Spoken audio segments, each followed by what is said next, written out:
tarde, boa noite. Meu nome é Luciano Pires. Bem-vindo a mais um programa Transpodata. Esse programa marca o início de uma transição. Vocês vão receber nos próximos dias algumas novidades relacionadas a um foco muito mais específico no segmento de transportadoras, de logística, os modais e da infraestrutura brasileira.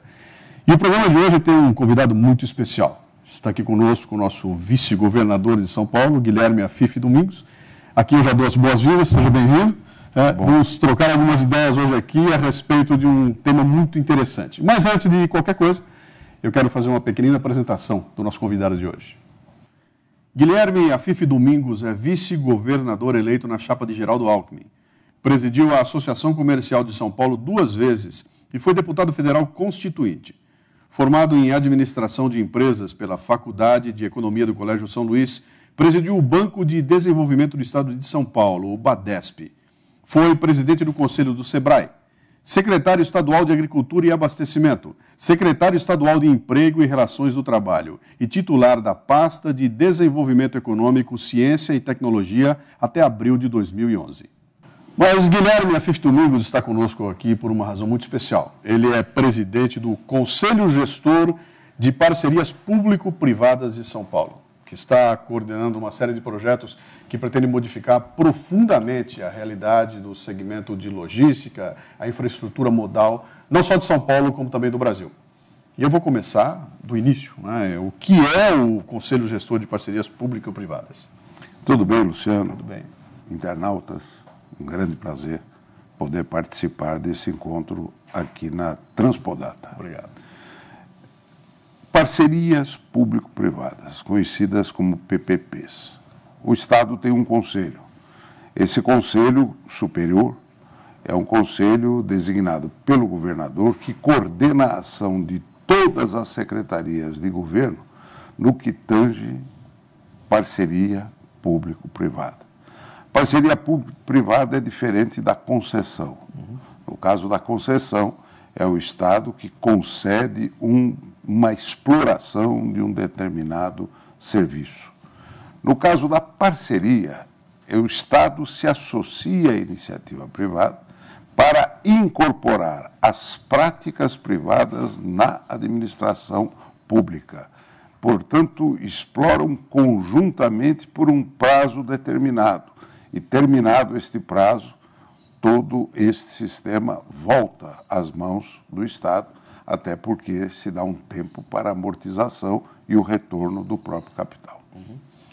O Conselho tem como função aprovar esses projetos, fixar diretrizes. Qual é a função desse Conselho? Ele é o órgão máximo. Ele não só fixa diretrizes, como cada área específica desenvolve e cabe ao Conselho aprovar a formatação antes de colocar esse projeto em licitação pública.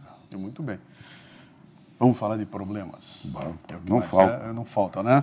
Sobre o Brasil, essa questão dos problemas de infraestrutura no Brasil, especialmente nesse segmento que nos interessa, a área de transporte e logística, né? Na sua visão, quais são aqueles mais importantes que precisariam assim, de uma ação imediata? Eu sei que são milhares, né? Mas é necessário priorizar. Quais são aqueles que devem ser atacados agora para si? Olha, o que mais grita é a mobilidade urbana.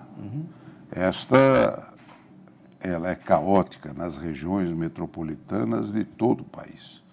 Até porque o Brasil hoje é o 4º maior produtor mundial de veículos. Não temos logística reversa, nem tratamento de resíduos sólidos.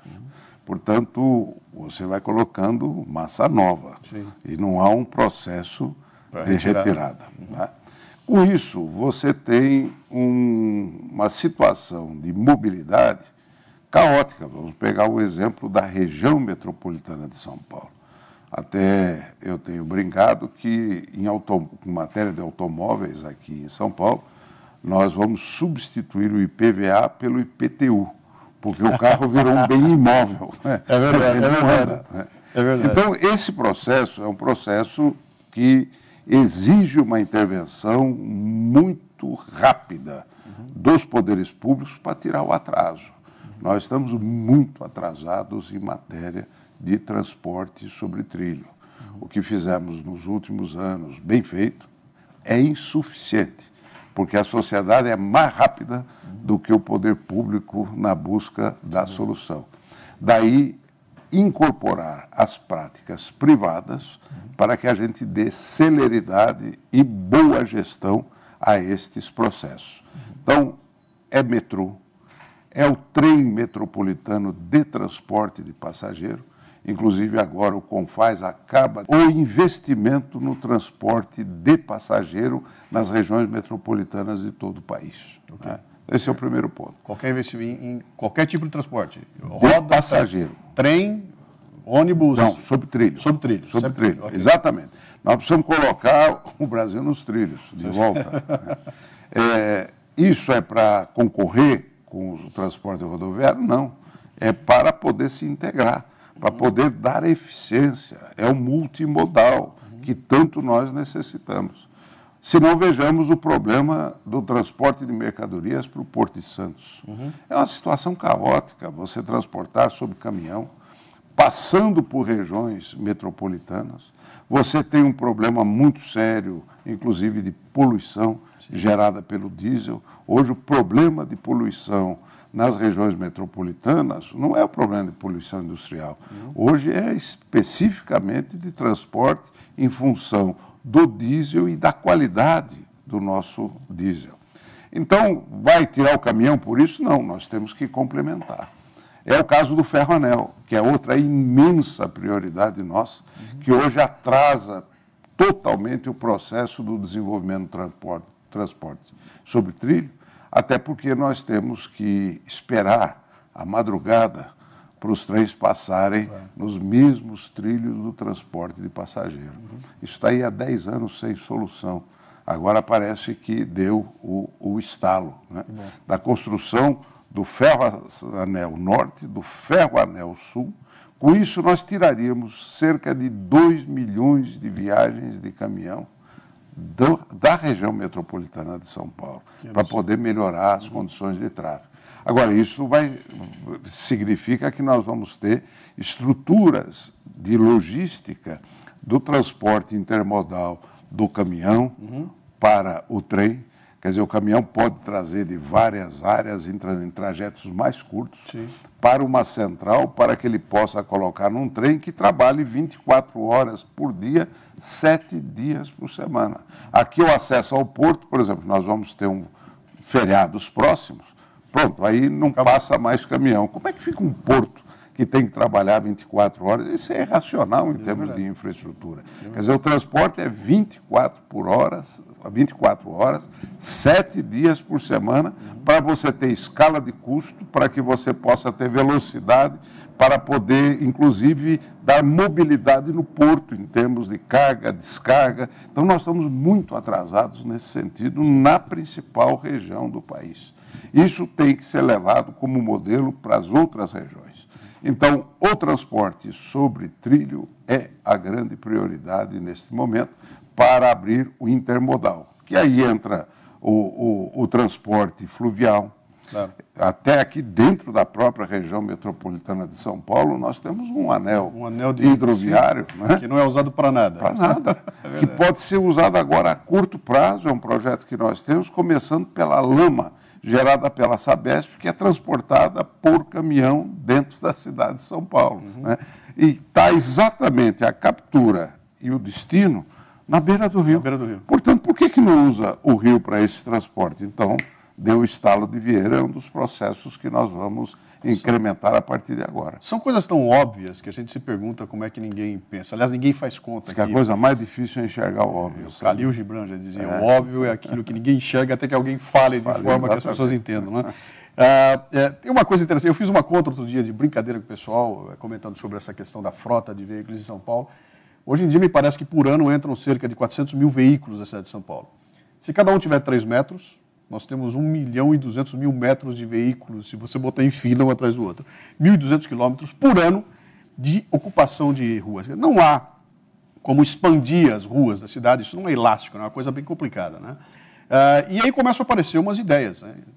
Vamos cobrar pedágio, vamos botar, não pode circular no dia tal, não deixar entrar caminhão, etc. e tal, que sempre traz algum tipo de inconveniente para as pessoas. Quando você quebra a rotina, todo mundo reclama. Né?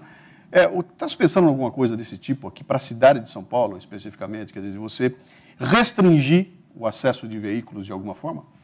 Aí que está. Se você for restringir o acesso de veículos no atual sistema, que opção você dá? Exatamente. Né? Então, o primeiro passo é você dar um salto no transporte sobre trilhos. Por exemplo, o metrô. Metrô nós construímos em 40 anos, nós construímos 74 quilômetros de metrô. Não estou falando do trem, os trens de subúrbio, estou falando de metrô. Sim. Né? Nós precisamos ter no mínimo 200 quilômetros de metrô. Madrid, nos últimos 12 anos, construiu 200 quilômetros de metrô. A Cidade do México construiu outro tanto. E nós ficamos amarrados. Nós não expandimos o transporte sobre trilho.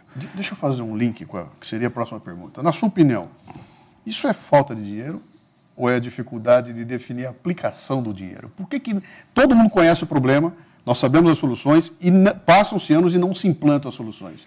É falta de recurso ou é falta de planejamento? Como é que você vê esse problema? No caso do metrô, por exemplo, que todo mundo discute o assunto e a gente não consegue fazer. Não faz por quê? Porque não tem dinheiro ou porque não se aplica o dinheiro da forma como deveria ser aplicado? Então fica para o próximo intervalo. Eu estou tão empenhado aqui que eu já esqueci de olhar para